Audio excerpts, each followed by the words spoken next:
What FPS metrics does WebRTC use, and when to use which one? Okay, so we have metrics for frames per second, both at the sender and the receiver. At the sender, we have them on two stats objects. One is the media source object, which is describing basically the camera, and we have them on the outbound RTP on the peer connection. The media source describes what the camera does, what it captures, and that gives you the frame rate of the camera, while outbound RTP is what gets sent over the peer connection. So that So might that would be be less.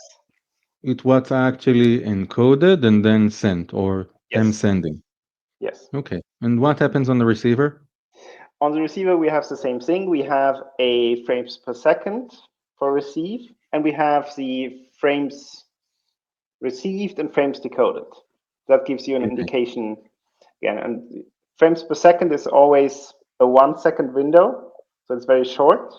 Whereas the other counters are something you can do your usual thing with stats. You divide the counter by the time difference between They're sets like calls and then accumulators. yes. And then I might have places where the frames decoded might be higher than might be lower than the frames received because I didn't have time, they got too late, or whatever. They got dropped or something like that. So you need to be very careful which metrics you're looking at. Yep. So you need to ask yourself, what does FPS means in my application or in the way that I measure it? Yes. Where does it, at what Come point from. in the pipeline are you looking at the numbers? Okay. Thank you.